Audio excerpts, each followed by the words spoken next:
ओम शांति। 13/6/26 की मुरली है। बाबा कहते हैं, मीठे बच्चे, बाप आए हैं सारी दुनिया से विकारों की तपत बुझाए सबको शीतल बनाने। ज्ञान बरसात शीतल बना देती है। बाबा विकारों में जो अब सारी आत्माएं जो जल रही है, बाबा कह रहे हैं तपत, जो चारों ओर इतनी विकारों की आग लगी हुई है, बाबा उसको शीतल करने आए हैं। वो शीतल कब होगी? ज्ञान के बरसात है, जब नॉलेज मिलेगा तो ये जो विकार है जिसके अंदर हम फंसे हुए हैं, जल रहे हैं, उससे हम शीतल छींटे जब लगेंगे ज्ञान के, तो हमको वो आग धीरे धीरे बुझने लग जाएगी। प्रश्न है, कौन सी तपत सारी दुनिया को जला रही है? उत्तर, काम विकार की तपत सारी दुनिया को जला रही है। सब काम अग्नि में जलकर काले हो गए हैं। बाप ज्ञान वर्षा से उन्हें शीतल बनाते हैं। जैसे बरसात पड़ने से धरती शीतल हो जाती है, तो इस ज्ञान वर्षा से 21 जन्म के लिए तुम शीतल बन जाते हो। किसी भी प्रकार की तपत नहीं रहती। तत्व भी सदो प्रधान बन जाते हैं। कोई भी तपते नहीं हैं। बाबा कह रहे हैं विकारों की तपत है, तो ये जो अग्नि है ये शीतल कैसे होगी? बाबा कह रहे बरसात, ज्ञान बरसात से शीतल होगी। और ये एक जन्म के लिए नहीं, बाबा कहते ये इतनी शीतल होगी कि 21 जन्म तक तुम शीतल रहेंगे, वहाँ विकार आ ही नहीं सकता। और हमारे साथ साथ जैसे आत्मा के अंदर 5 विकार की प्रवेशता होती है, तो 5 तत्व भी बाबा कहते तपने लग जाते हैं, तो वो भी अब सत्व प्रधान होंगे, उनकी भी तपन दूर होगी। ओम शांति। रूहानी बच्चे किसकी याद में बैठे हैं? जरूर अपने रूहानी बाप की याद में बैठे हैं। रूह अपने परमपिता परमात्मा की याद में बैठी है कि हमको रूहानी बाप आकर रिफ्रेश कर शीतल बनाए, क्योंकि काम चिता पर बैठ भारत जल मरा है। बाबा कह रहे किसकी याद में बैठी है? आत्मा। आत्मा तो परमात्मा की याद में ही बैठेगी, अपने पिता के याद में ही बैठेगी, परम पिता की याद में। बाबा कह रहे हैं कि तुम जो काम चिता पर जल मरे थे भारत, उसको बाबा अब बुझाने की, वो चिता जो थी उसको अब बाबा हटाकर ज्ञान चिता पर हमें बिठा रहे हैं। काम चिता से ज्ञान चिता पर बैठा रहे हैं। बाबा कहते यह तो बरसात है ज्ञान की। एक ही बार आकर इतना शीतल बनाते हैं, इतना सब कुछ दे देते हैं, जो सतयुग में कोई भी चीज़ की उत्कंठा नहीं रहती। आधा कल्प उत्कंठा में रहते आए हो। बाबा आकर शीतल बनाओ। पतित पावन बाप आकर हमको शीतल बनाए। बाबा कहते हैं कि उत्कंठा रहेगी नहीं। जब सब कुछ अभी बाबा हमें दे देंगे तो 21 जन्मों के लिए कोई ज़रूरत ही नहीं रहेगी हमें। शीतलता का असर बाबा कहते 21 जन्म तक रहता है। वहाँ न बरसात है, न किसी भी चीज़ की इच्छा रहती है। सदैव बाहर ही बाहर है। कौन सी बरसात? वैसे तो बरसात होगी, लेकिन ज्ञान की बरसात बाबा कहते हैं। और न कि वहाँ कोई चीज़ की हमें इच्छा रहेगी। वहाँ कोई भी प्रकार का दुख नहीं रहता, तो फिर ज्ञान की भी दरकार नहीं रहती, दुख नहीं रहता। तो सूर्य भी सत्व प्रधान बन जाता है, कभी तपत नहीं दिखाते। तुम सारे विश्व के मालिक बन जाते हो। अभी तो गुलाम है ना। गाते हैं मैं गुलाम तेरा। बाप को याद करते हैं। मंदिरों में भगवान को, परमपिता को कैसे याद करते हैं? क्योंकि अभी हम गुलाम बन गए, प्रकृति के गुलाम बन गए, अपने 5 कर्मेंद्रियों के गुलाम बन गए। तो पुकारते भी ऐसे ही है बाबा को कि छुड़ाओ आके परमात्मा। अब बाप कहते हैं तुम्हारी सेवा में मैं तुम्हारा गुलाम आकर बना हूँ। बाबा का उल्टा बोल रहे हैं कि मैं आया हूँ तुम्हारी सेवा करने के लिए, तुम्हारा गुलाम बनकर। कितनी बड़ी बात है। अगर स्वयं भगवान ऐसा कह रहे हैं हम बच्चों के लिए, तो हम कितनी भाग्यशाली और कितनी ऊंच आत्मा है। अपने को भी उस दृष्टि से हमको देखना है। तो तुम बच्चों की सेवा करता हूँ, बाबा कहते हैं। पराये पतित देश पतित शरीर में मैं आता हूँ। इस पतित दुनिया में एक भी पावन हो नहीं सकता। बाबा कौन सी दुनिया में आ रहे हैं बच्चों के लिए? एकदम तमो प्रधान पतित दुनिया में।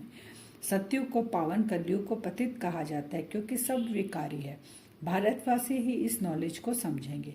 जिन्होंने 84 जन्म लिए हैं वही यह नॉलेज सुनेंगे। वह जो सत्युग त्रेता में आने वाले हैं वही आकर ब्राह्मण बनेंगे। बाबा कहते हैं नॉलेज सबको नहीं समझ में आएगा। ये ज्ञान जो बाबा छींटे दे रहे हैं, ज्ञान बरसात कर रहे हैं, सबको नहीं आएगा। जो देवी देवता कुल की आत्मा होगी, शुरू से लेकर लास्ट तक पाठ बजाएगी 84 जन्म का। तो नंबरवार, उसमें भी नंबरवार है। बाप ने समझाया, अभी तुम ब्राह्मण वर्ण में हो, फिर वही देवता वर्ण में आएंगे। अभी हम कौन है? ब्राह्मण। ब्राह्मण बने बिना देवता बन नहीं सकते। तो ब्राह्मण वर्ण अर्थात ब्राह्मण धर्म स्थापन करने बाप आते हैं। ब्रह्मा ब्राह्मण धर्म स्थापन करते हैं। ऐसे नहीं कहेंगे कि परमपिता परमात्मा आकर शूद्रों को ब्राह्मण बनाते हैं। शिव बाबा क्या करते हैं? ब्रह्मा के तन में आते हैं, उनका नाम ब्रह्मा रखते हैं, उनके मुख से हम ब्राह्मण धर्म स्थापन करते हैं। बाप कहते हैं, मैं तुम बच्चों को पढ़ाकर पावन बनाता हूँ। इस पढ़ाई से इनकम देखो कितनी भारी है। आधा कल्प के लिए तुम तकदीर बनाते हो। भारत में गाया हुआ है 21 पीढ़ी। ये 21 पीढ़ी की तकदीर बाबा अभी आकर हमारा संगम युग पे बना रहे हैं। यह ज्ञान और किसी की बुद्धि में नहीं है। यह ज्ञान देने वाला बाप जाने और जिनको देते हैं वह जाने और न जाने कोई। ग्रंथ में भी इनकी महिमा गाई हुई है। एक ओंकार निराकार निरअहंकार, इसका अर्थ भी अभी तुम समझते हो। गुरु नानक जी ने कहा ना बाबा की महिमा की, तो बाबा कहते कौन जाने इसको। जो जिसको बाबा सुना रहे हैं वो जाने, जो सुन रहे वो जाने। बाकी गुरु नानक ने कहा किसी को समझ में ही नहीं आया इसका अर्थ कि वो एक ओंकार निराकार और निरअहंकार है, उसको कोई अहंकार ही नहीं है। वह तो सिर्फ गाते हैं निरअहंकारी। इतनी बड़ी अथॉरिटी होते हुए भी उनको कोई अहंकार नहीं। यहाँ थोड़ी भी पोजीशन वाले होते हैं तो कितना नशा उन्हों को रहता है। वह अल्पकाल वाले मर्तबे का नशा कि मैं फलाना हूँ। अब तुमको इस रूहानी पढ़ाई का नशा है। तुम्हारी आत्मा अभी जानती है आत्मा अभिमानी बनना है, तब ही बाप को याद कर सकेंगे। बाबा लौकिक के साथ नशे के बारे में कह रहे हैं। थोड़ा सा पोस्ट पोजीशन में होगा कितना नशा रहेगा। यहाँ भगवान आया तुमको पढ़ाने के लिए, तो तुमको कितना नशा चढ़ना चाहिए कि हम ब्राह्मण आत्माएं हैं जो देवता बन रहे हैं। बाप के साथ योग टूटने से माया का गोला लग जाता है, मुरझा जाते हैं। बाबा से कनेक्शन टूटा तो माया तो बाबा कहते हैं वो तो खड़ी है सामने वार करने के लिए। इसलिए बाबा कहते हैं हमेशा मेरे को अपने साथ रखो ताकि माया तुम पे अटैक नहीं कर सके। तो योग टूटा, माया का गोला लगा, मुरझा जाते हैं। याद करते रहे तो खुशी का पारा चढ़ा रहे। कोई बड़ा इम्तिहान पास करते हैं तो खुशी होती है, समझते हैं बस इसके ऊपर और कोई पढ़ाई नहीं है। तुम भी जानते हो हमारी इस पढ़ाई से ऊंच और कोई पढ़ाई है ही नहीं। देवी देवता बनना इससे ऊंच पढ़ाई और क्या है। वो भी बाबा कहते 21 जन्म के लिए तुम सुख शांति की दुनिया में रहोगे। इन लक्ष्मी नारायण ने पास्ट में जरूर ऐसी पढ़ाई की है, राजयोग सीखे हैं, तब महाराजा महारानी बने। लक्ष्मी नारायण कैसे बने? उनकी आत्मा भी बाबा कहने पतित हो गई थी, उनकी आत्मा को आकर बाबा पावन बनाए। तो ये पास्ट के जन्म में कुछ किया होगा, प्रारब्ध जमा की है। राजयोग तो मशहूर है, राजयोग सीखा उन्होंने। परमपिता परमात्मा आकर राजयोग सिखाते। कोई भी मनुष्य आत्मा राजयोग नहीं सिखा सकती। स्वर्ग के लिए, किसके लिए? स्वर्ग के लिए सिखाते। कहते भी है पास्ट में ऐसे कर्म किए हैं तब यह बने। देवी देवता कैसे बने? पास्ट में जरूर कर्म किए हैं, भगवान द्वारा राजयोग सीखे। तुमने 84 जन्मों का चक्र पूरा किया, अभी तुम्हारा यह अंतिम जन्म है। अब फिर से अपना वर्षा लेना है। तुमको मुक्ति धाम में बैठ नहीं जाना है, तुम्हारा ऑलराउंडर पाठ है। ऐसे बहुत है जो सतयुग से लेकर द्वापर कलयुग तक भी मुक्ति धाम में रहते हैं।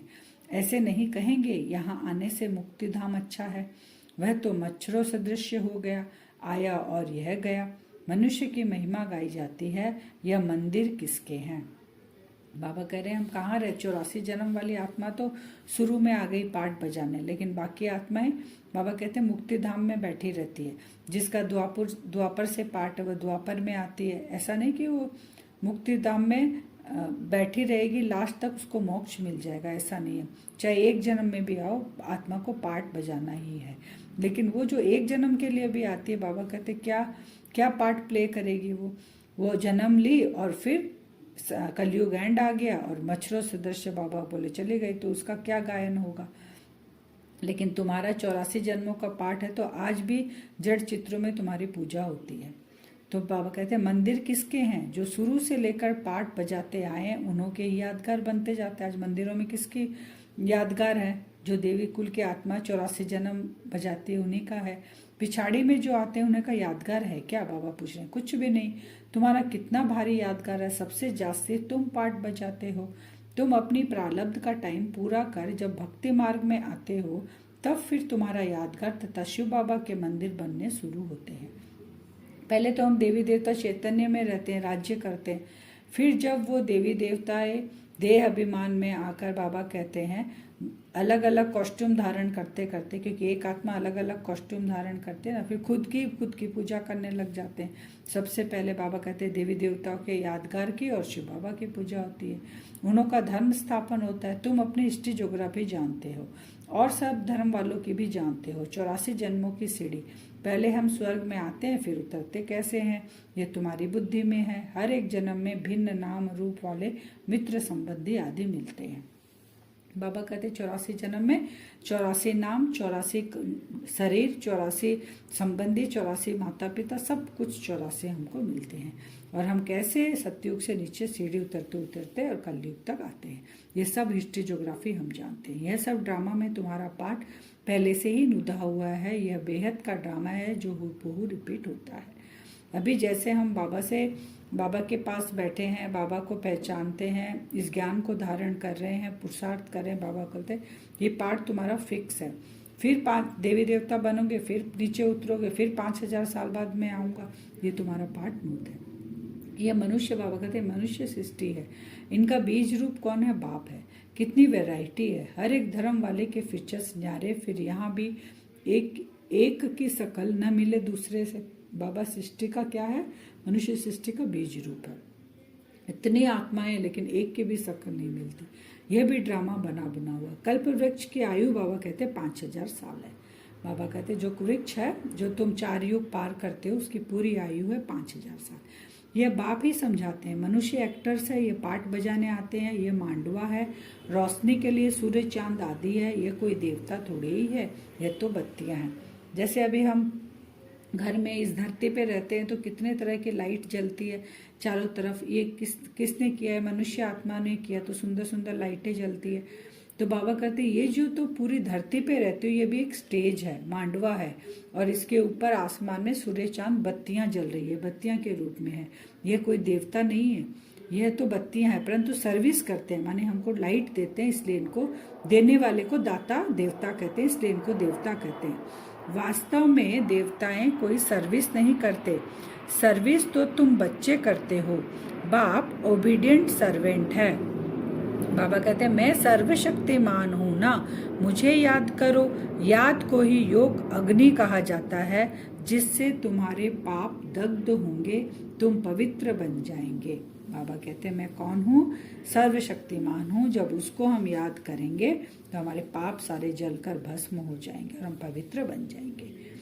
आज का वरदान है स्थूल और सूक्ष्म दोनों रीति से स्वयं को विजयी रखने वाले मायाजित विजयी भव। स्थूल और सूक्ष्म दोनों को विजयी रखना हमको। स्वयं को सेवाधारी समझ अपनी रुचि उमंग से सेवा में बिजी रहो तो माया को चांस नहीं मिलेगा।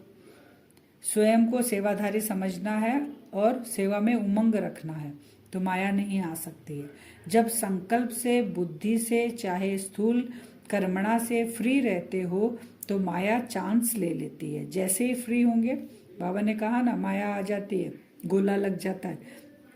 फ्री हुए तो माया का गोला लग गया। लेकिन स्थूल और सूक्ष्म दोनों ही रीति से खुशी खुशी से सेवा में बिजी रहो तो खुशी के कारण माया सामना करने का साहस नहीं रख सकती। इसलिए स्वयं ही टीचर बन बुद्धि को बिजी रखने का डेली प्रोग्राम बनाओ तो मायाजीत विजयी बन जाएंगे। स्लोगन है निश्चय और फलक से कहो बाबा मेरे साथ है तो माया समीप आ नहीं सकती। बाबा खड़ा है तो माया कहाँ से आएगी? इसलिए बाबा को हमेशा साथ रखो, जहाँ भी कुछ भी करो बाबा साथ है। अव्यक्त सारे सदा हर्षित रहने के लिए अपने नेचर को सरल बनाओ, सहनशील बनाओ।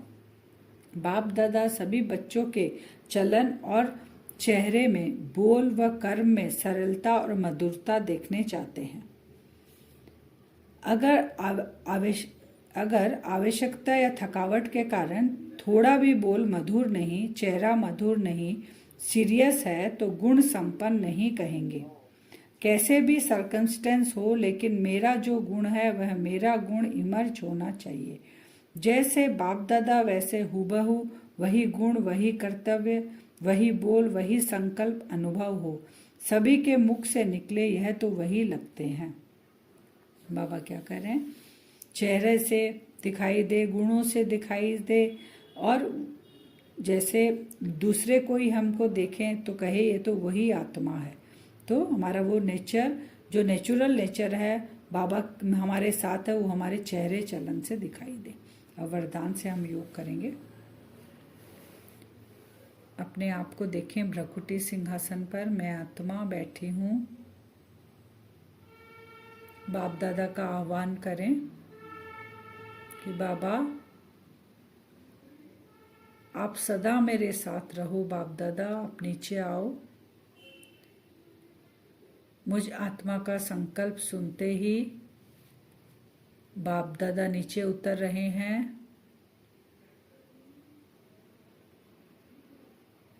देखें सामने बाप दादा आकर बैठ गए।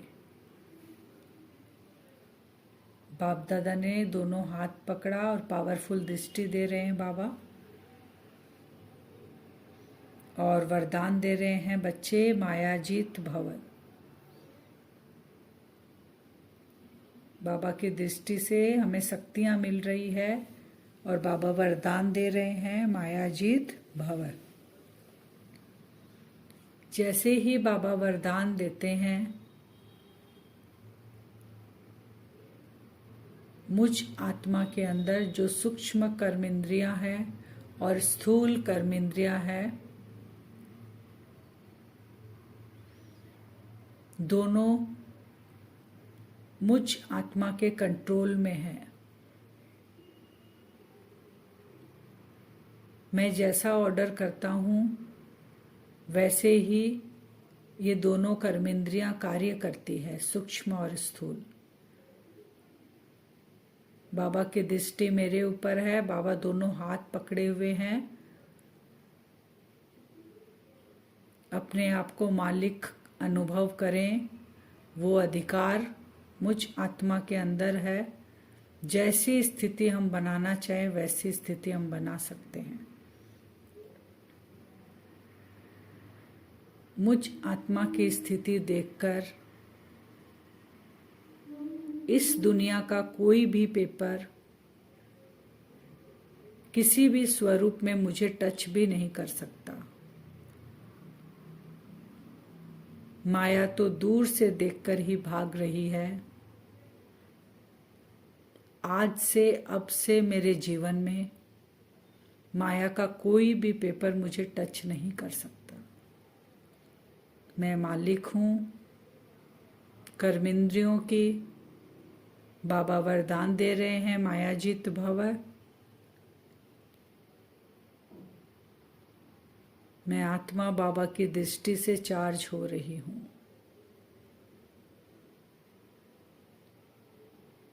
ऐसा आज हम बार बार अनुभव करेंगे बाप दादा के सामने बैठकर। मायाजीत आत्मा हूँ। माया मुझे टच भी नहीं कर सकती। अपने आप को फुल चार्ज करेंगे। मैं आत्मा